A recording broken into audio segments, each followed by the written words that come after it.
Gardens is a big theme park, which is literally across the street from the university. Uh-huh. So I was like, okay, I'm a performer. Let's audition for a performance role in one of these theme parks. Yeah, good idea. I ended up getting a job at Busch Gardens on the weekends while I was in college as one of their entertainers, like one of their shows.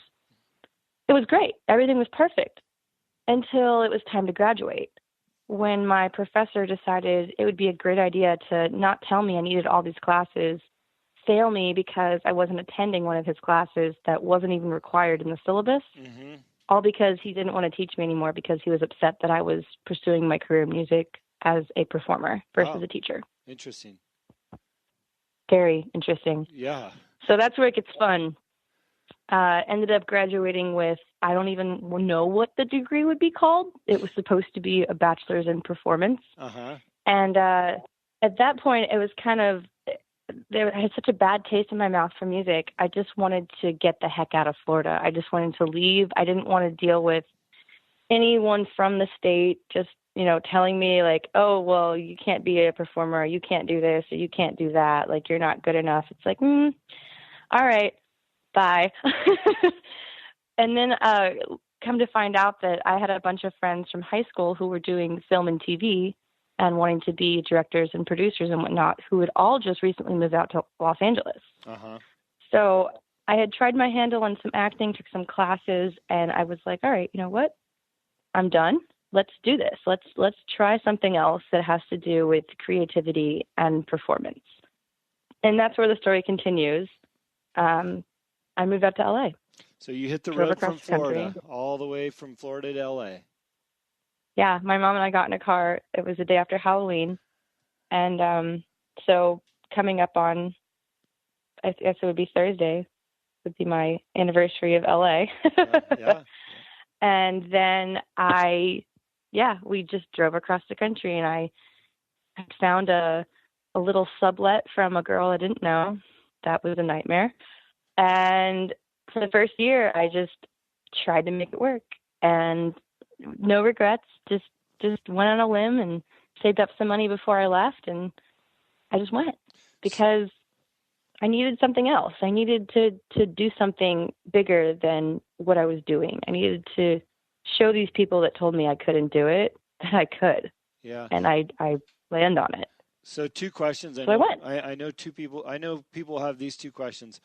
One, what did your dad say when you and your mom hopped in the car and headed west? Yeah, I got phone calls for a while. Just, my dad's like, if you're going to do this, or I shouldn't say phone calls, he said this to me in person, which I think really stuck because he was very serious. Uh-huh. He's like, if you're going to go do this, you have to put all of your efforts into it, like 150%. He's like, you can't quit, because if you quit, you'll fail. And I definitely think that stuck because I haven't. Yeah. And it's nice to kind of see now that after I've done a few things, he's like ecstatic. He's just so proud and he's so happy. So it definitely stuck with what he said, for sure. That's great. It's a good feeling when you please Yeah. your parents. And I think they come around. They are concerned about us as kids and they want to see us succeed. But when they realize we're doing what we're passionate about, I think that makes them equally as happy. So my second question, because I always think about this, I don't know why, because it has to do with money. You come out here, you sublet a room, and you do whatever you can to make ends meet. I mean, what does that exactly look like? You're picking up enough work where you're making a couple $100 a week, or you're picking up one good job that's going to cover you for the month. How tough or easy was making ends meet during that first year of being out here? So thankfully, before I left, I got into some jobs that were pretty flexible. I don't know if you've ever seen any of those girls that go to restaurants and sample liquor and give you free samples, but that's what I did. Okay. Yep. And it's a little few and far in between, but it allows you to be flexible and like make your own schedule.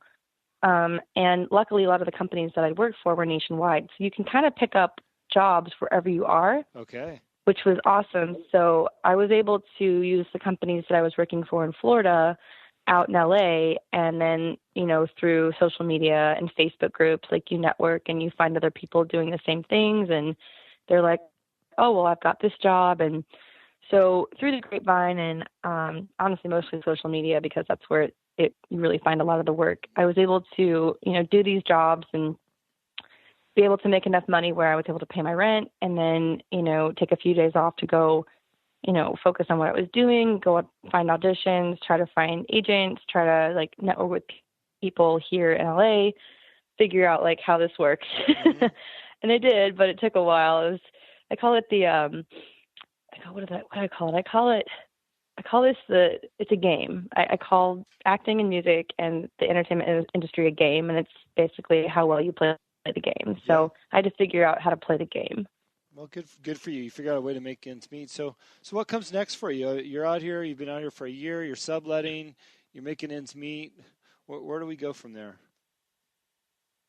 So it was really interesting because originally I had moved out here solely for acting. As I mentioned, I had such a bad taste in my mouth for music, and just how people were telling me what I could and couldn't do, and like, this is how it's supposed to be, and this is how music was supposed to go, and this is what you're supposed to sound like. And I'm like, I feel like that's not true. I feel like there's more to this than that. So I didn't do music for a while. I did have a guitar that my parents found at a silent auction, and my dad's like, here, you should take this with you. I'm like, okay, what am I going to do with this thing? All right, learn how to play it? Sure. So I, went through a lot of emotional roller coasters in that first year, and that guitar was definitely my lifesaver, because not only did I learn to play it, but I started writing on it. Uh-huh. And then I would just kind of, jam on it when I had a couple friends over, just to I don't know, just to have, and maybe it was like a comfort thing, I don't know. And one night we were sitting on our balcony, and there's a guy over that I kind of like, so I was trying to impress him and, like, sing and play on the guitar a little bit. And I just started like singing and started going into this really crazy melody, and me and the girl that I was rooming with and this guy, like, kind of just stopped in their tracks and like, why don't you go perform? Mm-hmm. And I was like, that's not a bad idea. That kind of sounds like fun. Maybe I should do this music thing again, because I wasn't feeling fulfilled as an actor. I felt like there's always something missing. And then once I started getting back on the ground, I started writing a little bit and kind of just toying with it. It was interesting to, again, overcoming my fears. I said yes to something that I was not even sure about. I was like, I don't know if I can do this. Like, I'm not a great guitarist. Like, I kind of suck at this. Like, yeah. I know I can sing, but I don't know if I can play. Uh-huh. So let's try it. And I did. I performed my first show. I don't even know if I want to call it a show. It was more of just like a little coffee shop called Republic of Pie. It's in North Hollywood. I played like 2 songs, and probably the worst show you've ever seen in your life. But I did it. Uh-huh. And from there, I was kind of, I don't know, it was just kind of like that weird endorphin high that you get, when you do like a triathlon or something, and you're just like, man, I need more of this. Like, I need more of this in my life. Mm-hmm. And that's kind of where the music side of it started. And, kind of from there, I was able to get an agent through a friend of mine, totally random, who was subletting a room from this agent. And I happened to go over to their house. And the agent was like, are you signed with anyone? Like, do you have an agent? I'm like, no. Why? He's like, oh, do you want an agent? I was like, yeah, that'd be great. Yeah, find me some work. Yeah, no big deal. Sure, yeah, I kind of, yeah, that's why I'm here. Thank you. So funny, I'm actually still with him. He's been great to me. We've booked a few stuff together, and when I was doing the whole acting thing. But it was also interesting too. People would always ask me like, well, what do you want to do more? Do you want to be an actress, or do you want to be a singer, or like, songwriter? I'm like, well, I'm going to do both. And everyone, what? What do you mean you want to do both? How, you can't do both. Mm-hmm. Again, you can't. And I was like, yeah, I can. I want to do both. And funny story, because the first big gig I landed was a co-star role on Parenthood that me and this other girl wrote a couple songs for and got to perform them on the show. Oh, So I wow. played my guitar on the show, wrote the songs. NBC Universal bought the copyrights for it, and I still get a nice little ASCAP check in the mail. Nice. And it's just like, yeah, I can do both. And I don't know, it's just kind of a nice feeling again to, show all those people back home. I was like, no, I can. So I don't know. It's kind of a bittersweet moment for me just to look back on that, and it's. I feel like what's kind of propelled me recently into just, no, I can do this. Like nothing's going to stop me, no matter what anyone says. Although there are times where you sit in your house going, "What the heck am I doing?" Well, I think that's important to note too, because not every day is bells and whistles, but it requires you to pick yourself up and know that you can, and rely on those days that you did, and know that there'll be more of those, right? I mean, because clearly you've had plenty in the recent months. Yeah, and I mean for everyone listening too, it's like you said, it's not all glitz and glam and gold stars. I mean, there are days where I'll sit on my couch and just cry because I'm like, what am I doing? Mm-hmm. What am I doing with my life? Like, I'm not doing this. Like, I was supposed to be, this far by now, or I put like a timestamp on it. Like, I was supposed to be making millions by now, and it's like, well, maybe that's not the plan. Maybe that's not what's supposed to happen. And it's hard to remember that there's always a bigger plan, but you just gotta keep pushing because maybe that day didn't go great. Maybe everything just like fell on your shoulders and you just don't know what to do with yourself. But then who knows, like, 3 hours later or even 2 weeks later, you get a call from someone, I don't know, wanting to interview you for their podcast. There you go. And you go, okay, I got this. Like someone else out there believes in me.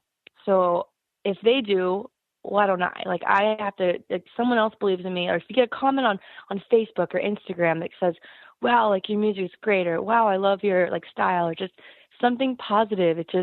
It reminds you that there's always someone else out there who believes in you more than you think. And that, I feel like for me, is what really gets me through the day. Yeah. It makes me just want to try that much more and like keep going because there is someone out there. There is a fan group of people out there that love what I do. And it's hard to remember that. It really is. But when you do see it, it's just, the feeling is, I don't know, it's unexplainable. You want more. You have to keep going. Well, I think with that desire to want more is something, it's part of your success, and all your hard work is culminated into that one show and that audience that gets the opportunity to see that show. What's kind of interesting that you said a minute ago about, I've worked hard enough, I should be making millions. But what's interesting about that is I think in the sense that I get from you is that you're thrilled to be doing music and acting and doing the things that people told you couldn't do, and money seems more like just an after part of that. It's the added bonus, but it seems like you're doing what you want to be doing right now. Yeah, I definitely think I am. It's just for me, I guess I think I got some of my dad's business sense that, I want to be able to be financially sound to where I'm not having to worry about where my next paycheck's coming from. And I think as a musician and a creative person as well, I battle with that because at the end of the day, as much as I would love to just, not worry about finances and whatnot, I would love to be able to sit at my house knowing that I have a check coming in the mail for a song that I wrote, 10 years ago, that I'm not having to worry about, paying my rent, paying for my mortgage or whatever it may be. So as much as I love doing what I'm doing and where I'm at, I still feel like in the back of my head, I'm not quite there yet because I don't feel secure, if that makes sense. Sure. In my career yet. I'm not at the point that I would personally consider to be my success level, but I think that also comes from just me being me. And, I always want to go to the next level. I always want to go to the next step. And I don't know if there'll ever really become a time where I don't feel like there's something else I just want to continue to do and just to grow as a performer.